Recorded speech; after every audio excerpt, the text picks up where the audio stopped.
Hello everyone, welcome to Aptitude Club. Today we'll be discussing a very interesting question called as Ramanujan's problem on simultaneous equations. You can see the question on the slide and maybe you can try it first before getting into the explanation. Why take this question? Because I feel some 2-3 concepts are combined while solving this question. So it would be a great revision for us, and we can revise small concepts from 2-3 areas of maths. Uh, Specifically, if I tell you surds and indices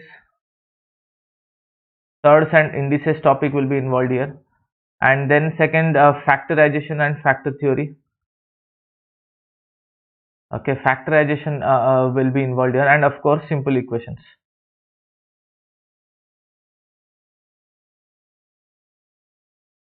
So this question would involve like theories from all these parts of mathematics. So I would request all of you to pause at this moment, maybe try it out first yourself. A lot of you can solve this. It's not, I am not saying it's a very difficult question. Root x plus y is 7 and x plus root y is 11 and x and y are integers. So what can be the possible solution to this? Okay, I'll explain you two ways of solving this question, but I want all of you to try it first. And just to begin with Ramanujan's problem, I said, so to give a little idea about who Ramanujan was. So he was a great Indian mathematician, and his contribution to the field of maths was immense. Lots of theories and lots of derivations he did during his time. He was considered to be one of the greatest gifted minds, and we'll be discussing this problem in the memory of Ramanujan today. So let's begin with the solution. So first, root x plus y, method 1. Okay, method 1 of solving this. So I'll write root x plus y is equal to 7 and x plus root y is equal to 11, and x and y are integers. So given that, and looking at these two equations, I can say in the two equations RHS is an integer. This implies x and y must be perfect squares. Because the RHS is an integer, x and y are also integers. That means x and y should be perfect squares. तभी जाके integer में रहेगा, नहीं तो surd में answer आ जाएगा, irrational numbers. But because RHS is also a rational integer number, so that is why I can conclude x and y must be perfect squares. Also I can say x and y should be perfect squares lesser than 11. ये 11 है, उससे तो ऊपर नहीं जा सकते. Perfect squares lesser than 11, उतना तो लेना पड़ेगा, क्योंकि यहाँ पे y अगर 11 से बड़ा है तो 7 नहीं हो सकता, and x should be definitely less than 11. तो मैं ओवरऑल लेस देन 11, तो individually equation wise you can say may be less than 7 और less than 11, but overall I can say this is less than 11. Now if it is less than 7, what are the perfect squares that are less than 11? I can take 1, 4 and 9. These are the three perfect squares. And you can easily solve this question by trial and error method without getting into the mathematics of it easily. So which is the bigger equation? X plus root y is equal to 11. So if I take x as 1, then I cannot find the solution to this. So x cannot be 1. Next, if I take x as 4, then root over of 4 plus y is equal to 7, which gives me y as 5. Again, this is not possible because x and y both should be perfect squares. So third equation, I'll take x as 9. So root over of 9 plus y is equal to 7. This gives me y as 4. Now this is possible. And if I apply that in the second equation, x is 9 plus square root of 4. This gives me 11. Perfectly satisfying. So x is equal to 9 and y is equal to 4. This is my answer. And very easily I can solve this question using trial and error method. Okay, using trial and error, or जो hit and trial method बोलते हैं, you can solve that. But if you want to really solve it in a proper systematic manner, how should you approach this? So method 2. Let us look at method 2.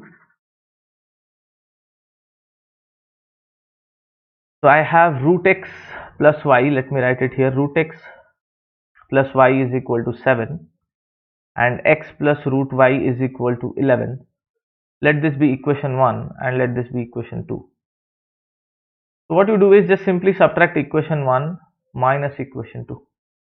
So you get root x plus y, LHS minus LHS, the left hand side minus the left hand side of both the equations will be right hand side minus the right hand side of both the equations. So I get root x minus root y minus x minus y, just rearranging the terms I'll get this is equal to minus 4. Then I'll write it in this way, root x minus root y. This x I will write it as root x whole square and y I'll write it as root y whole square. This is equal to minus 4. Now we know this famous identity, a square minus b square. All of us know this, a square minus b square. It is a minus b into a plus b. So we'll just try and put it here in this equation. So this becomes root x minus root y, this minus root x minus root y whole into root x plus root y, this is equal to minus 4. So from this you can take root x minus root y common because it is present in both the terms. So from the first term we have 1 and from the second term we have root x plus root y. This is equal to minus 4. Now multiplying a minus 1 on both sides of this equation. If I multiply a minus 1 on both sides of this equation, so multiplying minus 1 on both sides of the equation, I can write root x minus root y and then this becomes root x plus root y minus 1. This gives me 4. If this is 4, I can definitely say these two will be factors of 4. So factor theory will come into place. So if these two are factors of 4, in how many ways can you write it? You can write it as 1 into 4, or you can write it as 2 into 2, or you can write it as 4 into 1. 3 possibilities. 4 can be written as product of its factors in 3 possible ways.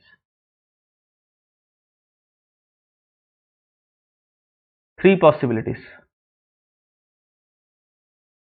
Now we just need to evaluate each possibility, how to work on each possibility. So let me write down here root x minus y, first case it will be 1, then second case it is 2, and then the third case it is 4. So I'll evaluate each of the cases individually. So let me write this equation here again, root x minus root y. So root x plus root y minus 1, this is equal to 4. So first case, root x minus root y, this can be 4, and root x plus root y minus 1, it can be 1, so 4 into 1. This can be my first possibility. The second possibility is root x minus root y could be 2 and root x plus root y minus 1 is 2. And the third possibility is root x minus root y is 1 and root x plus root y minus 1 is 4.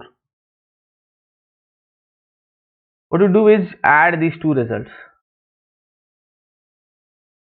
If I add both these things, minus root y plus root y gets cancelled.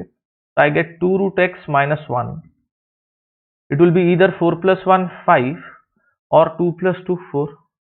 ये 1 plus 4 तो 5 आ रहा है. I have already written it as 5. Let me write it again, no problem.